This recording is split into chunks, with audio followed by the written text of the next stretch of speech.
नमस्कार दर्शकबिन, हामीले एउटा मान्छे जीवनमा सफल हुनको लागि चाहिने तत्त्वहरू अर्थात् what are the success ingredient for human being, यो विषयमा थोरै मैले जानेको र मसँग भएको केही कुराहरू यहाँहरू समक्ष प्रस्तुत गर्न चाहन्छु। सफलता र असफलता यथार्थमा भन्नुपर्दा यो अर्को व्यक्तिले तपाईलाई दिने आरोप हो।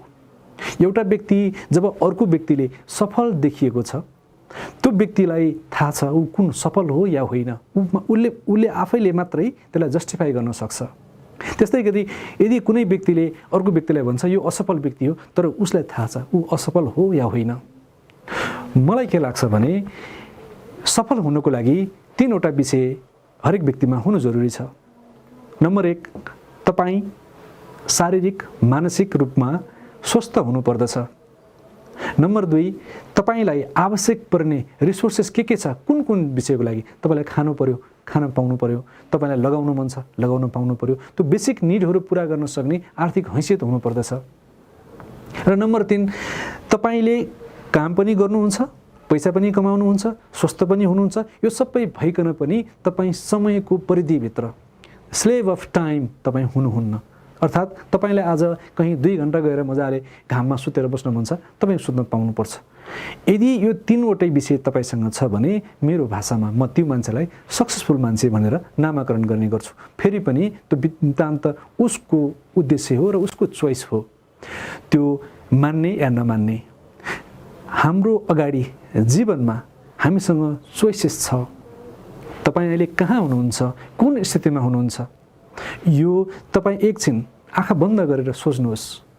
कुनै एउटा समयमा तपाईले गरेको निर्णय, तपाईले गरेको सोचको कारणले आज यहाँ हुनुहुन्छ।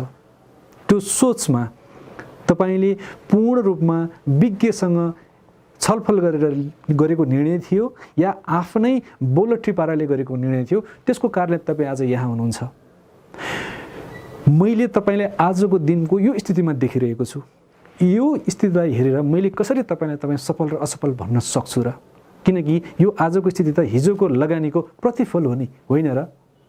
प्रतिफल आउटकम त इनपुटमा बेस हुने रहेछ नि। जे तपाईँ लगानी गर्नुभयो त्यो तपाईले पाउनुहुन्छ। अब यो कुन स्थितिमा कुन इनपुट लगानी गर्ने भन्ने कुरा तपाईको नेचरमा भर पर्छ। त्यही भएर मान्छे सफल हुनको लागि उसको नैतिकता, उसको आचरण, उसको नेचर, उसको दिमागमा भएको सोच्ने थट्स प्याटर्न भन्छ नि, त्यसलाई हामी बुझ्नु जरुरी छ। एउटा मान्छे जीवनमा 10 चोटि फेल हुन्छ, 1 चोटि गएर ऊ सफल भयो। 10 चोटि फेल भएका मान्छेहरूले त्यो 1 चोटि पास भएको बेलामा उसलाई के भन्ने? जब 1 चोटि पास भएको थियो र बाँकी जीवनभरि फेल हुन्छ, त्यो मान्छेलाई जो 1 चोटि देख्दाखेरि यो मान्छे त साह्रै सफल ओहो भनेको मान्छे 10औं 15औं चोटि फेल भएपछि उसलाई के भनेर लेपन लगाउने? त्यसैले कसैले तपाईलाई फेल भयो, कसैले तपाईलाई फेलर भन्यो, कसैले तपाईलाई ओहो वाह त भनेर भन्नुभयो भने त्यसमा मक्क पर्नु हुँदैन। तपाईको आफ्नो भित्रको कर्तव्यनिष्ठ जुन व्यवहार छ, कर्तव्यनिष्ठ व्यवहार, त्यसलाई अझ फलाउनुपर्छ, अझ फुलाउनुपर्छ।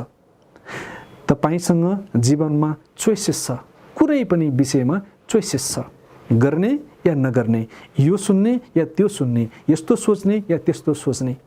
तपाईले सोचमा त्यो भएको दुईटा बीचको जुन भेरिएसन छ त्यसमध्येको उत्कृष्ट के हो, त्यो तपाईले अवलम्बन गर्ने बित्तिकै तपाईको जीवनमा एउटा त डर त्रासबाट जुन एनर्जी लस्ट हुन्छ, आफ्नो शक्ति सञ्चय हुन्छ, खर्च हुन्छ, त्यो नहुने भयो, तपाईको माइन्ड कन्भर्ज हुने भयो। अर्को, तपाईको उद्देश्य सक्सेससँग सम्बन्धित या तपाईको उद्देश्य म यहाँनिर यो दृष्टिकोणमा जान्छु भनेर लाग्ने बित्तिकै त्योसँग सम्बन्धित विभिन्न किसिमको मान्छेहरूसँग एक्सेस गर्नु चाहनुहुन्छ र गर्नुहुन्छ। अनि त्यो एक्सेस मार्फत उहाँको इन्फर्मेसनले तपाईलाई अझ बढी फोकस हुन सहयोग पुग्छ। आजको यो स्थितिमा नेपालको विभिन्न ठाउँमा घुम्दाखेरि मैले स्पेसली युवा भन्दा पनि म कलेज जाने, विद्यालय जाने विद्यार्थीहरूलाई भन्न चाहन्छु, हुन त यतिखेर समाज पढेका लेखेका भन्दा पनि पास भएका व्यक्तिहरूको समाज बन्दै गइरहेको छ। एउटा पास भएर कागज सर्टिफिकेट लिएर भित्तामा झुन्ड्याउने, काम तातोभुत्लो के पनि नगर्ने, के पनि जानेकै छैन, व्यवहारिक ज्ञान के पनि छैन, त्यस्ता मान्छेहरूको जमात ज्यादा बन्दै गइरहेको छ। विभिन्न ठाउँमा जाँदाखेरि मान्छेहरू फ्रस्ट्रेसनमा छन्, आफूले आफूभित्रको पोटेन्सियल, आफूभित्रको शक्तिलाई चिन्न खोजिरहेका छैनन्, सकिरहेका छैनन्। किनकि हाम्रो फाउन्डेसन, हामी बालुवाको बेसमाथि घर बनाइरहेका छौँ, घर देखिरहेको छ तर त्यसले एउटा सर्टेन वेट धान्न सक्दैन। अनि के हुन्छ? त्यही भइरहेको छ। पढेको छ, मास्टर गरेको छ, तर ब्याचलर गरेको, मास्टर गरेका मान्छेहरू थुप्रो भेटिन्छ, तर सानो सानो कुरालाई पनि कसरी डायलग गर्ने, कसरी त्यसलाई समाधान गर्ने, समस्या हो भने या समस्या हो कि होइन भनेर पत्ता लगाउने, पहिला समस्याको पत्ता लगाइसके पश्चात त्यो समस्याको समाधान कसरी निस्किन सकिन्छ, त्यो समाधानको बाटो यदि मसँग छैन भने यहाँ कोसँग छ त, त्योसँग एक्सेस कसरी गर्ने भन्ने जुन खालका एउटा प्रोग्रामिङहरू छ ब्रेनलाई, त्यो प्रोग्रामिङहरू गर्न सकिरहेका छैनन्। सानो सानो कुरामा चिन्ताहरूमा बस्ने अनि अनावश्यक समस्यामा पर्ने, आमा बाउले भनेको सानो कुरामा गएर आफूले आफूलाई सुसाइड गर्ने, यस्तो समाजको विकास भइरहेको छ। यसको पछाडिको कारण के हो? तपाईहरूलाई कहिलेकाहीँ सोच्न बाध्य हुनु होला। यसको पछाडिको कारण तपाईँको थट्स प्याटर्न हो, तपाईँको सोच। तपाईँको सोचलाई 5 वटा इन्द्रियहरूले फ्युल गर्छ। के सुन्ने, के देख्ने, के सुन्ने, के टेस्ट गरेर के फिल गर्ने, यो 5 वटा इन्द्रियले त्यसलाई फ्युल गर्छ, त्यसले प्रोग्रामिङ बनाउँछ। तपाईँको शरीर, तपाईँको मन, तपाईँ भनेको एउटा मसिन हो, एउटा मेसिन हो। अहिलेको समकालीन समयमा भन्नुपर्दा एउटा स्मार्टफोन र तपाईँसँग तुलना गर्दा, मैले तपाईँलाई स्मार्टफोनसँग तुलना गरेको होइन, तपाईँ सजीव व्यक्ति हुनुहुन्छ। स्मार्टफोनले कसरी काम गर्छ त्यो लजिकसँग मैले तपाईँलाई बुझाउन खोजिरहेको छु। स्मार्टफोनमा विभिन्न एपहरू डाउनलोड गरिन्छ र त्यो एप थ्रु हामीले चाहिएको कुराहरू हामी पुरा गर्छौँ। त्यसै गरी हामी दिनमा थुप्रा प्रोग्रामहरू बनाउँछौँ, थुप्रै प्रोग्रामहरू इन्स्टल गर्छौँ, त्योबाट चाहिँ हामी काम गर्न खोज्छौँ। तर कहिलेकाहीँ हामी यो कुरा बिर्सिन्छौँ कि व्हाट्सएपको एपबाट भाइबरको काम हुँदैन, व्हाट्सएपको एपबाट वर्डको प्रोग्रामिङ काम गर्न खोज्यो भने मिल्दैन, व्हाट्सएपले नै निर्धारित गरेको काम मात्रै हुन्छ भन्ने कुरा हामी बिर्सिन्छौँ। हामी जीवनमा एउटा एप खोलेर सबैसँग त्यो काम गर्न खोज्छौँ, नरिसाउनु पर्ने ठाउँमा रिसाइरहेको हुन्छौँ, झगडा नगर्ने ठाउँमा गरिरहेको हुन्छौँ, समस्याको समाधान खोज्नुपर्ने ठाउँमा हामी वास्ता गरिरहेको हुँदैनौँ। हामीले आफ्नो ब्रेनलाई त्यसरी ट्रेन गरिरहेका छौँ। तपाईँले तपाईँको ब्रेनमा कुन कुरा कसरी लगानी गर्ने, के उद्देश्यको लागि लगानी गर्ने, त्यो चोइसेस तपाईँसँग छ। जीवनको यो उद्देश्य बुझ्नु जरुरी छ कि म मेरो जीवन दुईटा चोइसेसको बीचबाट दौडिरहेको छु। यता जाने मेरो चोइस हो, मेरो अगाडि, मेरो पछाडि र मेरा दायाँ बायाँ भएका जति पनि रिसोर्सेस छन् ती मेरो प्लाटफर्मको लागि हो। मलाई त उनीहरूले प्लाटफर्म दिन्छ, अरू केही पनि गर्दैन।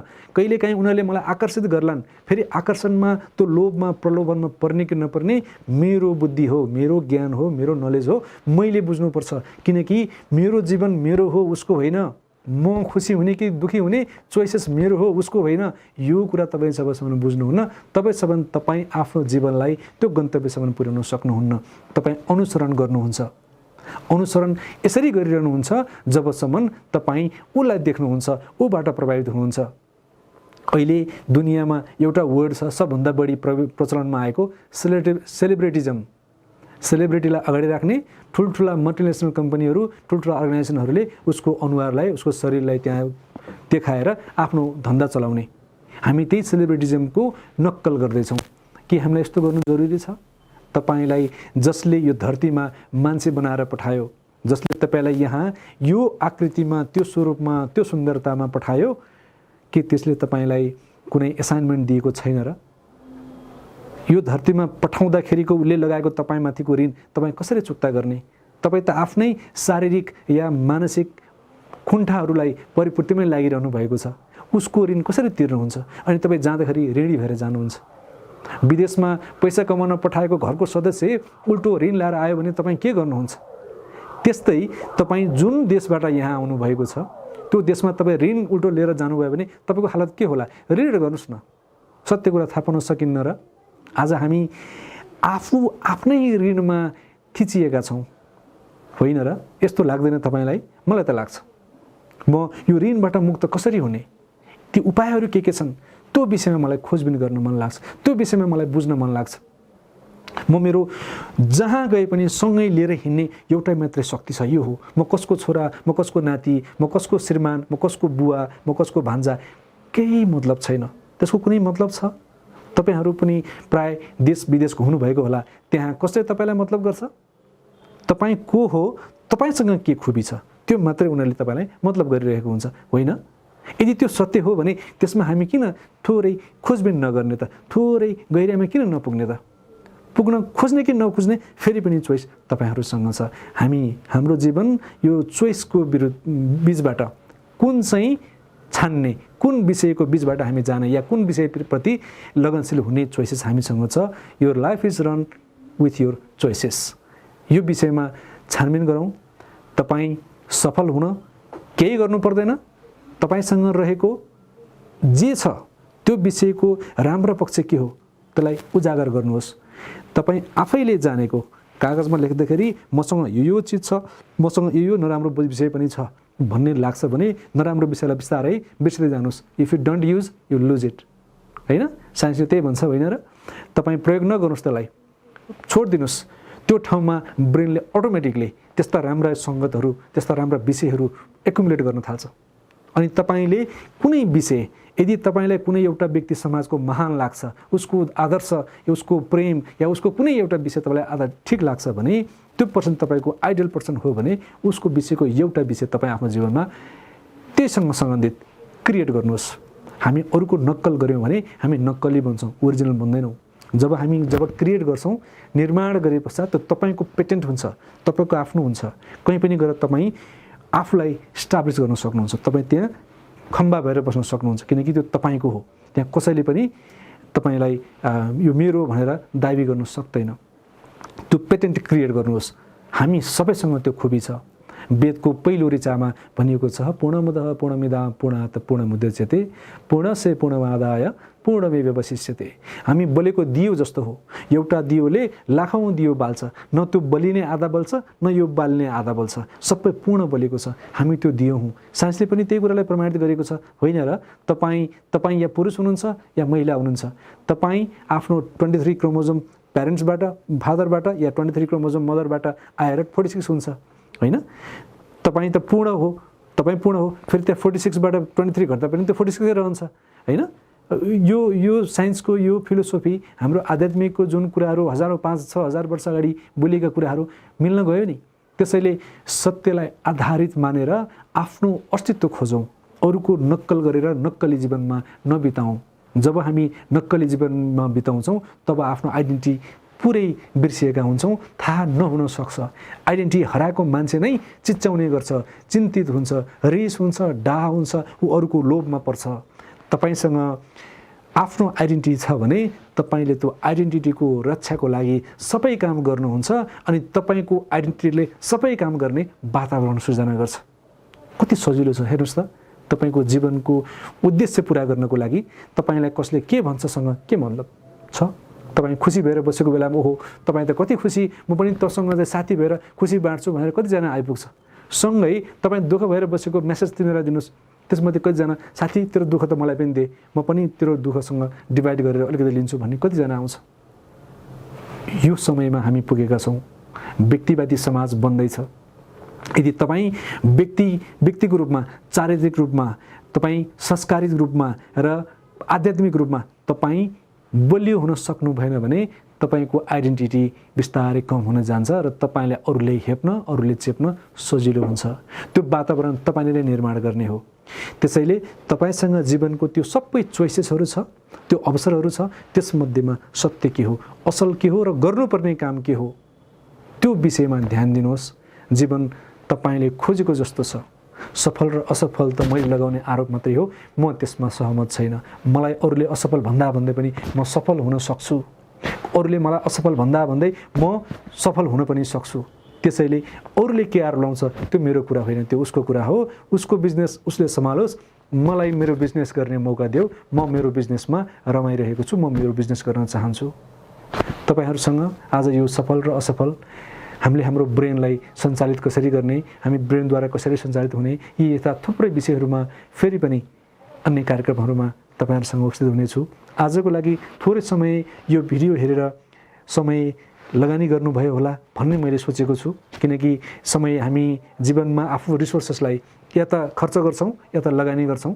खर्च गरेको प्लेजर मात्रै हो, केही पनि रिटर्न आउँदैन, तर लगानी गरेपछि केही रिटर्न आउँछ। त्यो रिटर्न तपाईँहरूले पक्कै पनि पाउनुहुनेछ।